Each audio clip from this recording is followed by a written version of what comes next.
really cool dude on the line here to talk to me about their upcoming album. I got from a Danish death metal band, Baest, Mr. Svend Karlsson.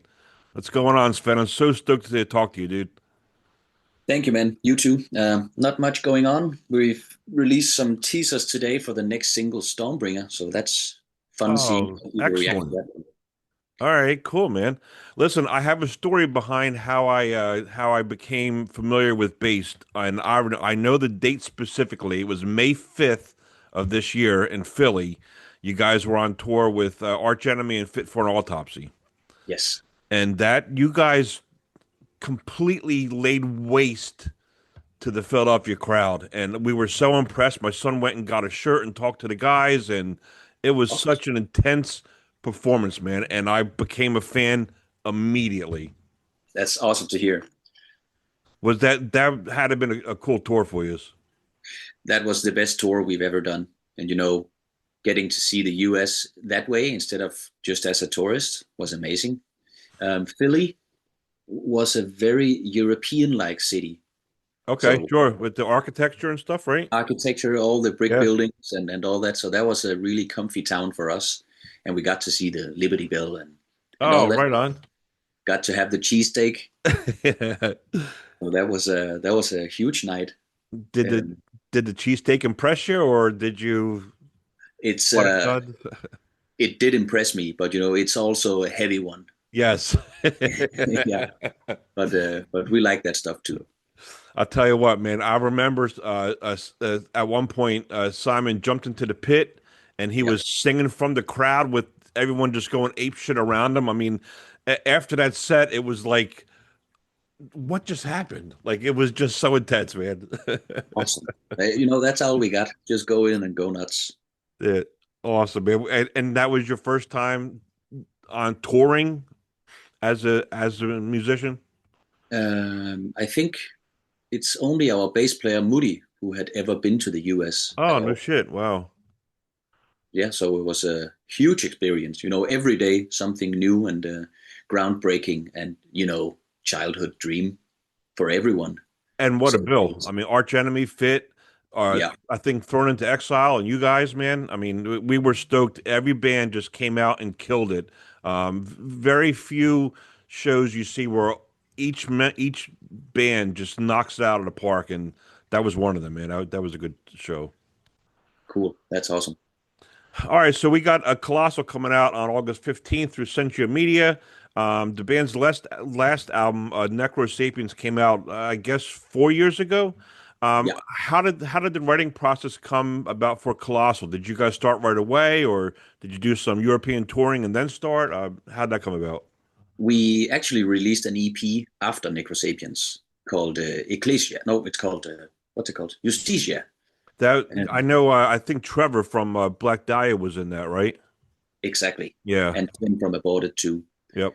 Um, that one was written really quickly after Necrosapiens. It was during COVID and all that. Oh wow. Um, so that EP, we started opening up for the new kind of rock influences happening. And after that one, we found out whenever we played some traditional heavy riffs in the rehearsal space, and we tried to remove some of the dogmas that we had for writing based music, we started to have a lot more fun, and we started to think that the music was way more interesting, and it was a spontaneous thing. Me and Right. Lasse just started bringing in these Aussie riffs, and everyone enjoyed playing, and then finally we agreed to put him into real songs, Nice. and that's how Colossal happened. It's been a long writing process and recording process, but we're really happy with how it ended up. I mean, the album just crushes, and the album starts off with, like you said, the first song is Stormbringer. You said that there was some teasers coming out for that today. Yes, it's basically because that whole video is from our US tour. Oh Everything wow. we recorded privately is just that video. Oh wow. The I think the teaser is just that opening AC/DC riff, and then it stops. So people will have to first they will have to try to understand what the hell is going on and why we're playing AC/DC riffs, and then they will get to hear the whole thing and watch the whole video on Thursday. And Sven, I thought that was a genius of opening with that song because in my notes I have down that it's like a hair metal type riff that, like from the 80s, and Yeah. then it just switches to this death metal just in your face crusher. So fans of Bass aren't like you said are going to be like, well, wait, they've changed their whole logic here, but Yeah. that is not the case. It's just a cool intro, man. Thank you. It was a. We thought it was pretty cheeky too, so we stuck with it. I totally dig it, man. I know that the single Colossus dropped last year from the album, and I mean, Yes. what a mean song! It's just fucking dirty, man, and it's like a slow, steady, just crusher, and then it turns into this lightning fast monster. It's the tempo changes in that one are just intense. We gotta have some of that too because that's Morbid Angel stuff, that's Bloodbath stuff. So we put it in there as well. I think it makes for a dynamic album, and the next one will surely be even more 80s and even more death metal. So that's gonna be fun. And I do play some guitar, so my audio goes right towards the guitars, and you two guys just crush it like a song like Depraved World. Like those two guitars are just like, man, I want to just listen to that again and again and again. That riff is actually from when Lasse was 14 years old. Wow, no shit. Yeah. So it Wow. is how many? It is almost 18, 19 years old, that certain riff. Wow. It just great. Is it easy for the two of you guys to play off each other on stage or when you're recording? Yeah, we record since Necrosapiens, we record everything live. So at the Oh, same time, wow. Excellent. uh, drums and guitars and bass at the same time. Um, so it's always been natural for me and Lasse to, you know, influence each other. So Lasse shows me a riff, and then I immediately start thinking about how I should play it on top of it with some harmonies, and so every riff is part of both guitarists, I think, Wow. and that's it's always awesome to. You never know what Lasse brings. We don't know if it's the Colossus riff, and then the next one is fucking Depraved World. It's so much fun and inspiring as a guitarist to have these many different kinds of riffs going into it. And I mean, as a listener, it keeps it exciting, like and there's nothing wrong with doing the same stuff over and over. I mean, like you mentioned, AC/DC, a lot of their stuff is basically the same stuff, but Yeah, you guys really keep it interesting with, with slow grinding stuff and then fast-paced stuff. And I like to listen to albums from, track one to the end, and as it progresses, it just keeps your interest. that's awesome. That's what we tried to, and you know, the whole goal of doing it this way is to bring in all the influences we've had throughout the years as heavy metal fans. So of course we want to play an Aussie riff because we all love Aussie. Hmm. And of Hmm. course we want to play a Maiden riff because we all love it. So we're trying not to stick to any formulas and just do what we think is fun. And the only rule that is everyone, if we think it's fun, it's going into the song and the album. Did you have an opportunity to watch the Back to the Beginning concert last week or 2 weeks ago with Sabbath? No, sadly not. I don't know why we didn't watch it. I think we were out playing. Okay. I don't really remember, but we But didn't get to watch it. I'm sure you've seen clips though on YouTube and Yes. whatnot. I mean, just it was, I was lucky enough back in '85 to go to Live Aid in Philadelphia. Oh, And wow. when I watched the Sabbath show, it seemed like that this monumental thing. So, there was so many great performances. What are some of your highlights from the Black Sabbath catalog? Um, for me, it's Supernaut is Oh, right on. probably my favorite, but I really like, Headless Cross is actually one of my favorites too. And basically all of the Dio stuff.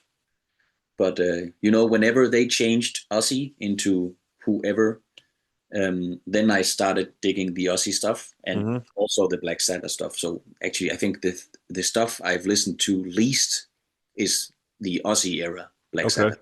Okay. I'll tell you, personally, I tend to agree with you. I think that when they brought in Dio, it just gave this new energy. And I mean, Yeah, and especially from a guitar player standpoint, some of them riffs that Iommi has in the Dio era. I yeah, mean, come on, the Sabbath stuff is legendary, but it's so modern and so. I mean, this Sign of the Southern Cross. I mean, yeah, come on, it's just brutal. yeah, yeah. He also progressed a lot with the different singers. Yeah, yep, for sure. Getting back to the album, fans in the US who may not be familiar with Baest, I think all they got to do is watch the video for Imp of the Perverse, and they Yeah. get a feel for what following you guys have. I mean, talk about that video, and I know there was like a special show that happened around that. That was we were actually the first Danish metal band to sell out that venue. It's 1,500 cap. Well, So the following in Denmark is pretty intense, and that's pretty awesome. We're playing the mainstream festivals, and we're playing big stuff here.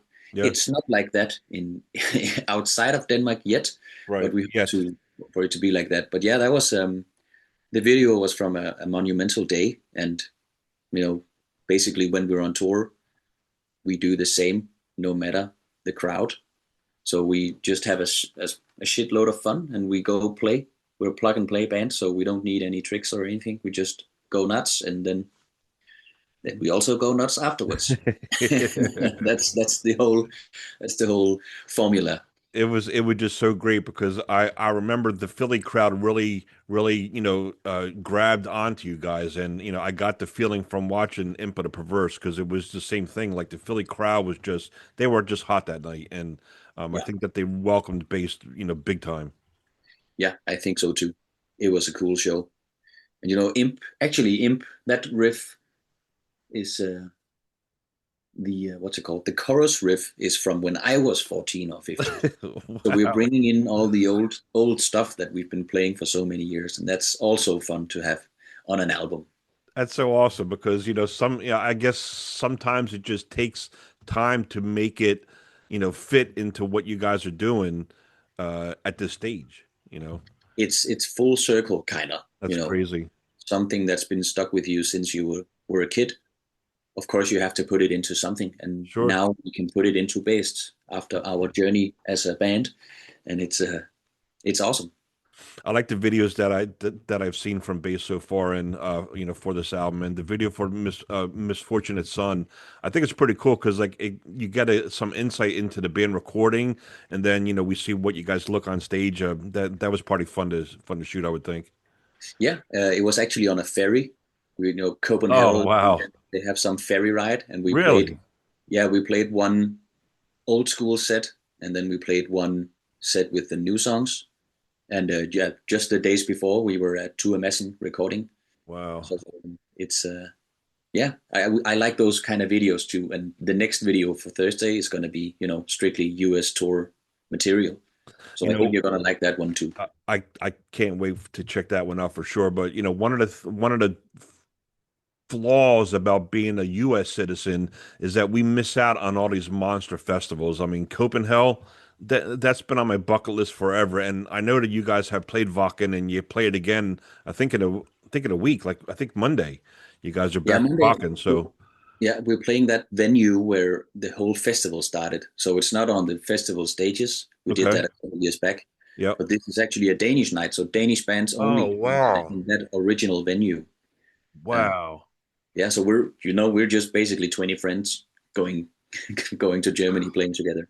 I'm so jealous. Like, at this time of the year when the summer festivals in Europe hit, I Yeah, get the press releases and I watch the clips on YouTube and I just wish I was there. There's just so much damn good music. I mean, talk about Wacken and, from a musician standpoint and from a fan standpoint, what that festival is like. you know, it's the motherland.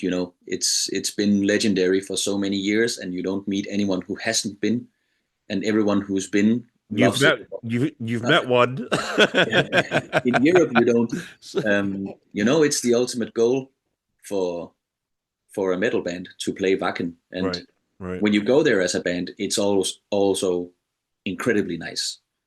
the backstage area matches that whole vibe that's going on, and the All right. fans are just the fans are diehard. They're at the festival to listen to music, and they're open for new stuff. So Hmm. yeah, I hope we get to play the festival stages soon. But this teeny tiny venue will probably be pretty crowded because it's the opening day. That's So crazy. that's gonna be awesome too. Yep, they're sitting there waiting for music. I know my son just came back from one of the festivals in the U.S., Rockville. Yeah. The month of May has like four big festivals for us here. Nothing to the capacity of Wacken, but still, it was just like the first day. Everyone's just jazzed to just start rocking out. So I think you're right. I think that'll be a good one for you. We're playing Summer Breeze too, um, and we're playing actually two times. We're playing Tuesday night when the camping area opens, and that's mostly covers. Actually, we're gonna play Paranoid Wow, and excellent. playing Wolverine Blues, and we're playing a Motorhead song, and then Wednesday we're gonna do our festival set with the new songs. Are Actually, that's you gonna be the first time we play Stormbringer outside of Denmark. what Motorhead song? Because I'm a big time Motorhead fan. We're playing, and it's an odd one. We're playing In the Name of Tragedy. Oh wow, awesome.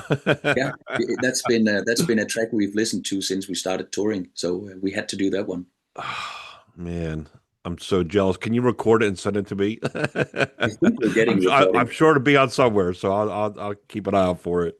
Yeah, man. All right, well, basedband.com is the website. Colossal's the album out August 15th. Sven, listen, man, it's been awesome talking to you. And like I said, the band impacted me when I saw them play. I can't wait for you guys to come on around again. Thursday, I'm going to watch out for that video for sure. So Yeah, have fun at Vodka, man. It's going to be great, and I'll see you down the road, I'm sure. cool. Yeah, see you in Philly. Right on, Sven. You take care of yourself. You too. All Bye. right, bye-bye. Stand upon the brink of a precipice and